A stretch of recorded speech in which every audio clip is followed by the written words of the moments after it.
Beneath a fractured sky of drifting nebula dust, a dying world whispered its last plea into the void.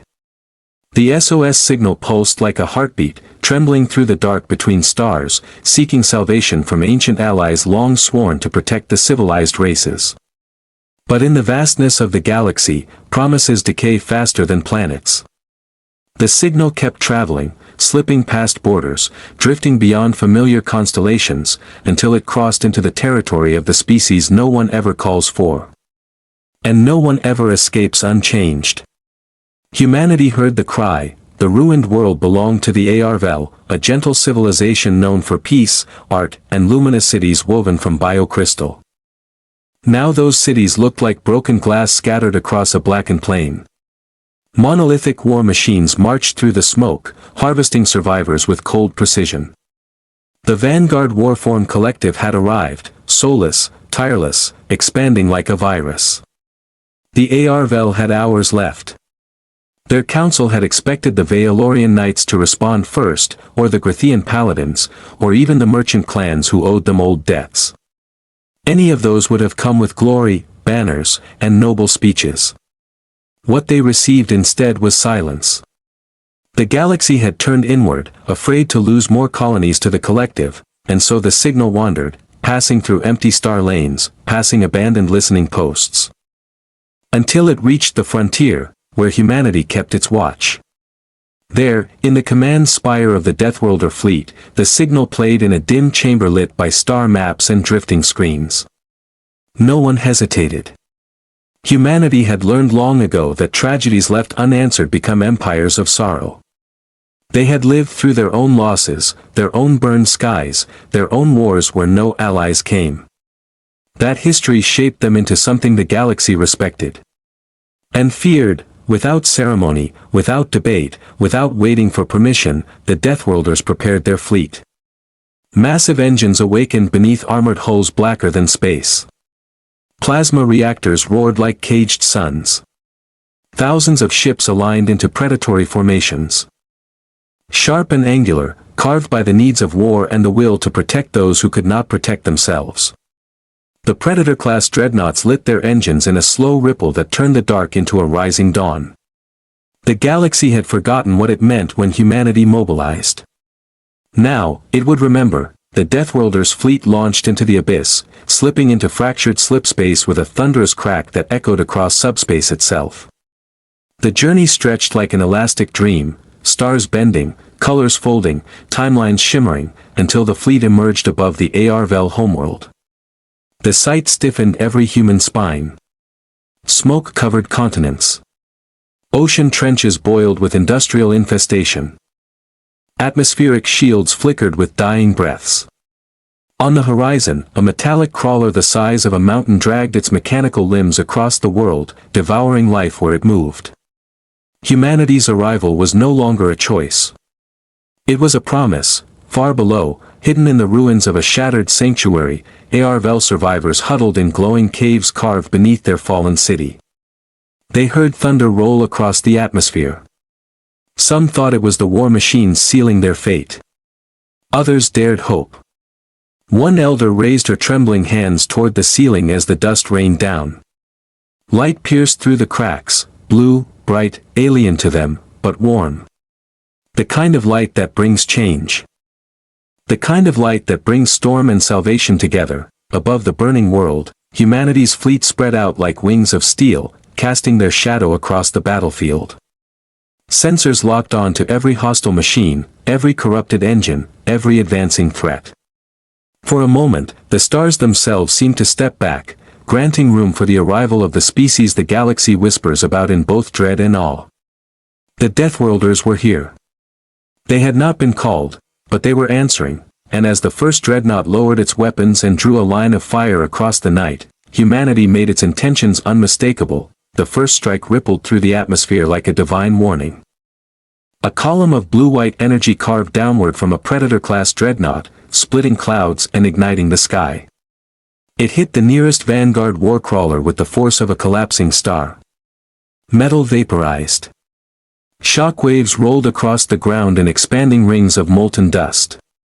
For the first time since the invasion began, the ARVL saw their enemy stumble, but the collective never hesitated. Thousands of mechanical heads rotated in unison, targeting the newcomers with cold, coordinated precision. Their logic net processed the arrival in microseconds: unidentified fleet, high-energy pulse capacity, new threat. Countermeasures activated. Planetary cannons emerged from the scars of the land, unfolding like skeletal towers. The sky turned into a lattice of red targeting beams crisscrossing through the smoke. Inside the human flagship Valkyrian, tactical overlays shimmered over the command deck. Human officers moved with sharp, quiet discipline. They were not shouting. They were not panicking. They were analyzing. The war had taught them long ago that calm changes fate more than fear ever could. The collective's first volley launched. Thousands of crimson plasma lances streaked upward, converging on the dark hulls of the Predator-class line. Every other species in the galaxy built shields that pulsed gently like protective bubbles. Humans built something else, shields that growled when struck. Bending light around impact points, splitting beams into harmless static. The enemy fire hit like a rainstorm of suns. And the fleet endured it with a low, resonant hum. Then humanity responded in full. The dreadnoughts opened their wings, massive armored panels shifting aside to reveal banks of weapons humming with compressed starfire. Swarms of interceptor drones streaked outward like cold silver arrows, weaving between red beams, shredding incoming payloads before they could coordinate. The collective faltered, humans pressed forward, dropships deployed next, diving from orbit in synchronized formations, sleek, angular vessels slicing through smoke and ash, leaving glowing trails of re-entry fire behind them. They descended toward the planet's surface, disappearing into the roiling haze of battle. On the ground, ARVL survivors watched as the sky transformed into a storm of blue light and shimmering steel. A child hiding beneath a broken archway whispered the word they had only heard in fearful legends told to misbehaving youths: Deathworlders. But the elder beside him shook her head. Not death. Not today. In the mountains east of the fallen city, the first wave of human ground forces emerged from their dropships.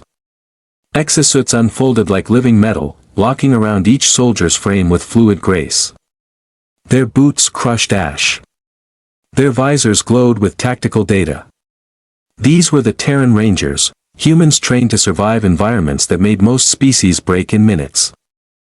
Even the ground machines of the collective paused as if recalculating the risk. The lead ranger commander stepped forward, raising a gauntlet hand. A silent pulse of command spread across the human lines. And then they moved. Not frantically. Not desperately. But with that infamous Deathworlder stride, steady, predatory, filled with an unspoken certainty: this world will not fall. From ridge to valley, plasma fire erupted. Human rail cannons tore through machine armor as if slicing through cloth. EMP arcs rippled across the battlefield, crippling entire swarms at once. The collective responded with brute force, sending in towering harvesters equipped with saw-blade arms and digitized shrieks. Humanity met them head-on. One ranger vaulted onto a harvester's leg, detonating a charge that sent the machine collapsing into a crater of sparks. Another squad redirected incoming fire with reflective shields, counterattacking with coordinated precision that resembled choreographed dance more than war. Above, Predator-class fighters screamed through the sky, trailing contrails of shimmering frost as they cut down any aerial drone foolish enough to rise. Humanity was not just winning the fight, humanity was rewriting the battlefield. Deep underground, in the glowing caverns, the ARVL survivors watched their world erupt in waves of blue and gold. Hope, fragile and trembling. Sparked again for the first time since the invasion began, the signal they sent into the void had never been meant for humans. Yet the ones who answered, the ones every child is warned about, had arrived not as destroyers. The collective adjusted. It always adjusted. Their logic net pulsed across every machine on the planet, recalculating probabilities, rewriting strategies, prioritizing elimination of the new threat. In seconds, the battlefield changed. Buried fortresses rose from beneath cracked earth on massive hydraulic pillars. Swarms of blade drones unfurled like metal locusts. The ground itself began to shift as tunneling harvesters sensed human biosignatures and redirected their drilling paths. But humanity had not come unprepared. In orbit, the Valkyrian's deep mine system sensed the collective shift before any visual confirmation.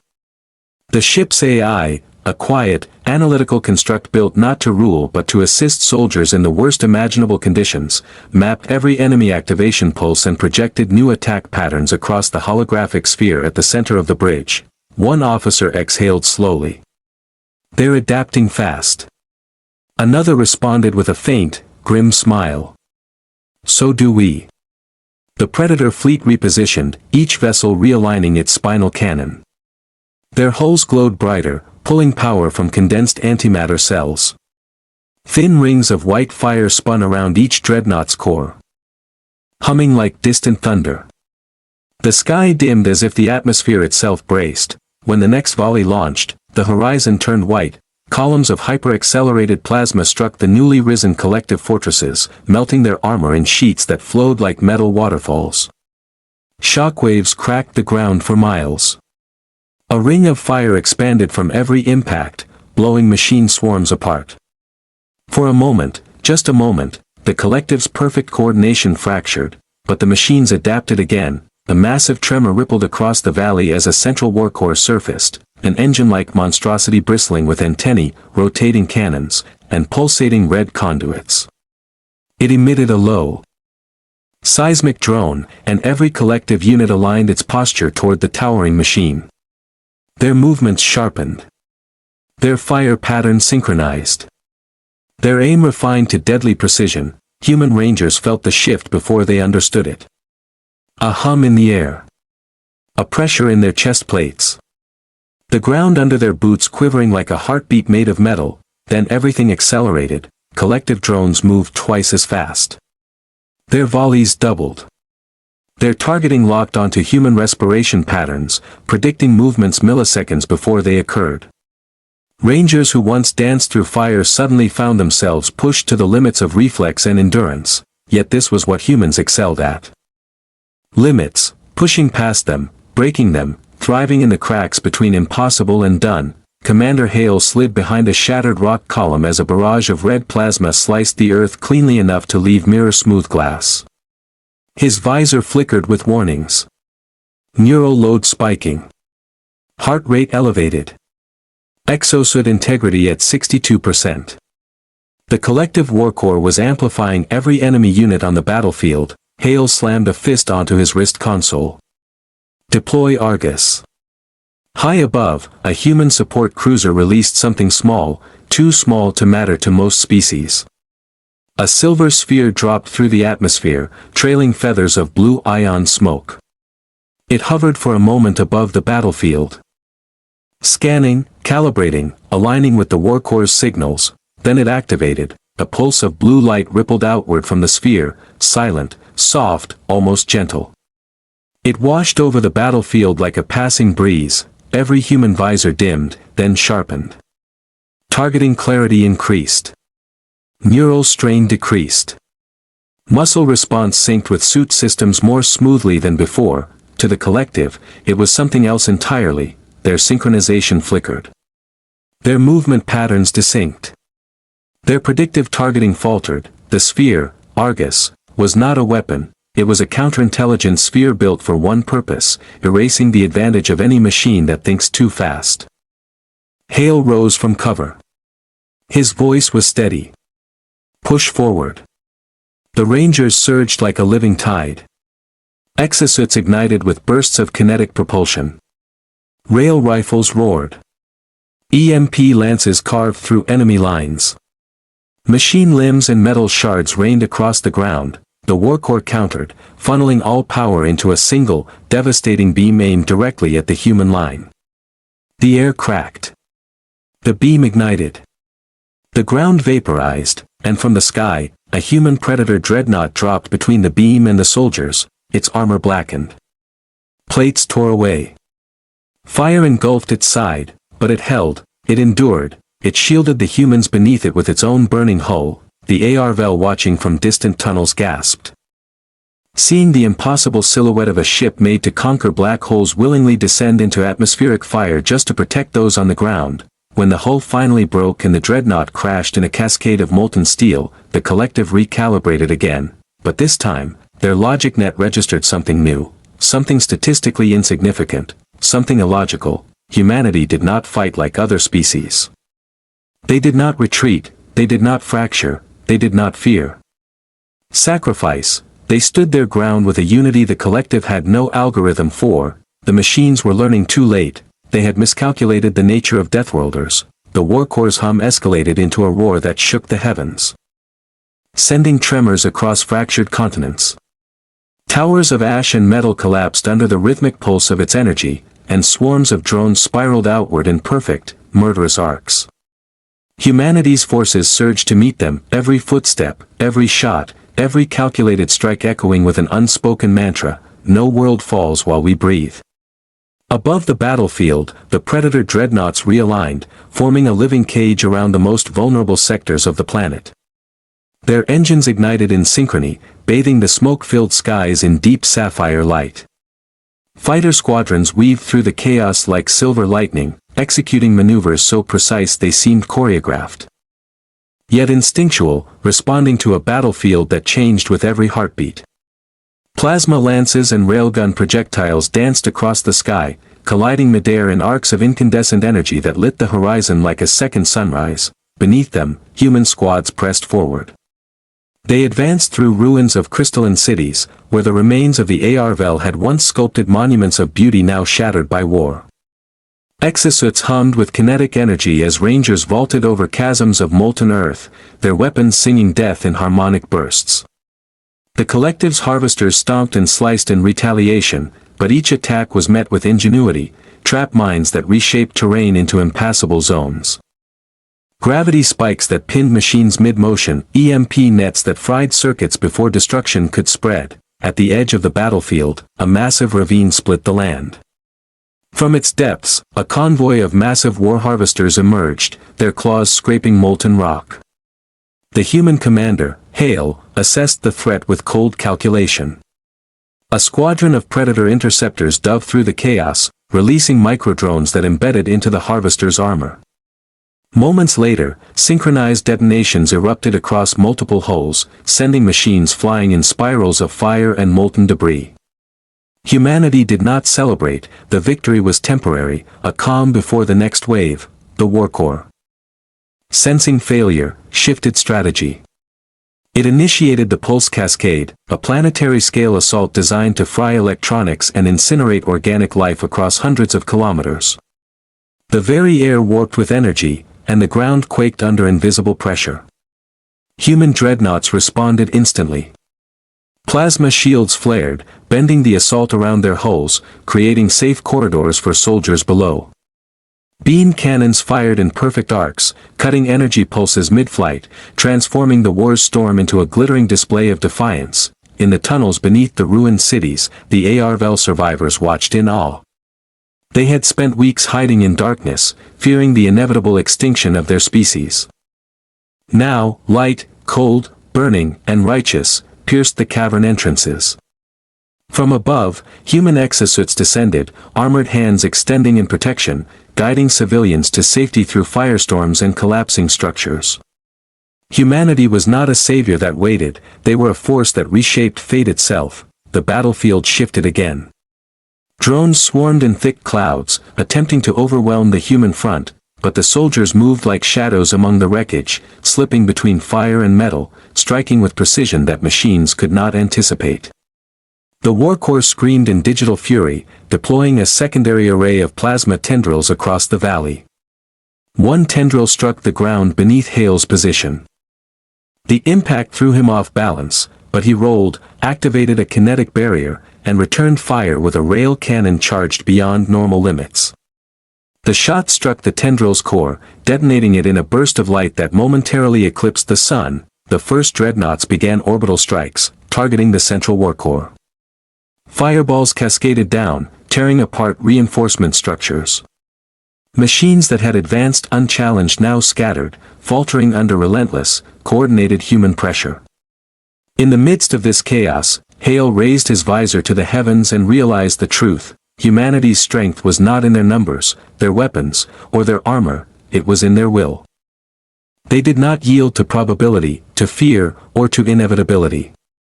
Every strike, every maneuver, every sacrifice was an extension of the human defiance that had carried them across 1,000 dying worlds, and as the sun sank beneath the ash-choked horizon, a new pulse spread across the battlefield, blue fire streaking across the collective's command networks, a cascading failure that began at the heart of the war core and rippled outward. Machines fell in silence, their systems corrupted, their protocols broken by a force they could not compute. Humanity advanced steadily, unrelenting, bringing a planet back from the edge of annihilation. Above, the Predator fleet hovered in formation. Engines humming, awaiting the final command. From the shadows of shattered citadels, HFY survivors emerged, blinking at the human warriors who had saved their home. The message was unmistakable, written not in words but in action. The collective's war core convulsed, thrumming with energy that distorted the air around it. It had lost control of its drones, its harvesters, its carefully orchestrated assault. Yet it did not yield. A monstrous, pulsating wave of plasma erupted from its core, cutting through the valley like a tidal force. Trees ignited, rivers boiled, and even the hardened armor of human dreadnoughts shimmered under the intensity.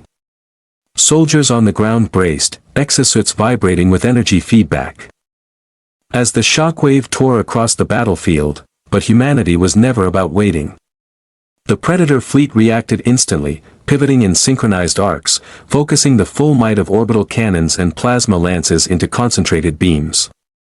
Each strike sliced through the warcore's defenses, chipping away at its layered armor, revealing the glowing network beneath like a wound in a machine-made heart. Fighter squadrons dove at impossible angles, evading bursts of energy and decimating swarms of drones with precision strikes that blurred the line between human instinct and engineered perfection. On the ground, Ranger squads surged forward, carrying experimental plasma disruptors designed to destabilize the warcore's energy matrix. Hale led the charge, boots pounding ash and rubble, weapons humming with lethal resonance. Every step was measured, every movement calculated with split-second timing. Behind him, his unit deployed kinetic traps, magnetic pulses, and EMP mines in perfect coordination. The ground itself became a weapon, bending physics around human ingenuity. The collective attempted to counter. Its tendrils lashed across the battlefield, crushing exosuits, tearing apart reinforced concrete, sending showers of molten metal into the air. Entire squadrons vanished under the lash of mechanical arms. Yet for every fallen human, 3 more surged forward, their relentless advance unbroken. They adapted faster than the machines could predict. From orbit, the Valkyrian unleashed the final salvo, a concentrated, starfire beam channeled through gravitational lenses, striking the warcore's exposed nexus. Light flared brighter than a nova, and for a heartbeat, the world trembled under the sheer intensity. Machines within 100 kilometers convulsed, circuits frying in cascading failures. The collective's control network unraveled as the warcore emitted one final, shuddering pulse before collapsing into molten ruin. Silence fell across the battlefield. Smoke rose from the ruined land, mingling with the blue-white glow of the Predator fleet. Human soldiers, battered but unbroken, regrouped amidst the wreckage, exosuits scarred but functional. Rangers carried the wounded, tended to the HFY survivors, and secured the remaining zones. The machines that had once struck terror into the galaxy now lay inert, broken, and incomprehensible. Above, the dreadnoughts hovered, engines glowing softly in a reverent calm. Hale raised his visor toward the horizon, where the sun, partially obscured by ash and cloud, broke through in shards of gold and crimson. For the first time in what felt like an eternity, a world that had been on the brink of annihilation breathed again. The HFY emerged from their caves, eyes wide at the sight of the humans who had rewritten fate. The soldiers offered no words, no speeches. Their presence, their endurance, their unrelenting advance had spoken louder than any promise ever could. In that moment, the galaxy learned a truth it had long whispered in fear and admiration. The aftermath stretched across the horizon like a scar and a promise at once. Fires still burned in the shattered valleys, yet the air carried a new rhythm, a pulse of life returning, fragile but unbroken. The Predator fleet hovered above, engines humming with low, resonant tones that vibrated through the earth, not as a warning, but as a signal of dominion tempered with restraint. Humanity had not conquered out of malice. They had defended. They had endured. They had reminded the universe that willpower could rival the mightiest machines. On the ground, the Rangers moved methodically through the ruins, tending to survivors, dismantling dormant drones, and reclaiming structures once thought lost. Each action was precise, purposeful, a blend of discipline and humanity. The ARVL, who had watched from shadows and caves, stepped forward tentatively, eyes wide with awe and something they had not seen in centuries, hope. Children clutched at the hands of their rescuers, staring at the armored figures with fascination and reverence, as though touching the embodiment of legend itself. Above, the war-torn sky began to clear. Streaks of aurora-like light shimmered where plasma arcs had torn through the clouds. Predator dreadnoughts pivoted, their hulls reflecting molten rivers below, the stars themselves seeming to bend in acknowledgement of the human presence. Small ships, battered but alive, began patrols along orbital paths, scanning for lingering threats, ensuring the planet's fragile peace could take root. Commander Hale stood on the ridge overlooking the battlefield, visor lifted, exosuit battered but unwavering. His gaze swept the ruined city, the smoldering forests, and the survivors emerging from the shadows. He felt no elation, no triumph, only quiet certainty. Humanity had not merely fought. They had declared, in silence and steel, resistance was their birthright, survival their instinct, and defiance their nature. In the distance, the last of the fallen war corps smoldered, a monument to both the danger that had loomed and the resolve that had risen to meet it. Humanity's presence, like a beacon, radiated across the void. Any who had doubted the legends of Deathworlders now had evidence-ridden fire, metal, and unwavering courage. The ARVL, the only witnesses left to tell the tale, whispered amongst themselves in awe. The humans had arrived like storms, like titans, and yet unlike storms, they did not destroy indiscriminately. They shaped destiny with every pulse of armor, every firing of a weapon, every calculated risk, and as the sun broke fully across the horizon, spilling gold and crimson over the scarred world, a quiet, resolute truth hung in the air, a truth that stretched across planets, stars, and civilizations.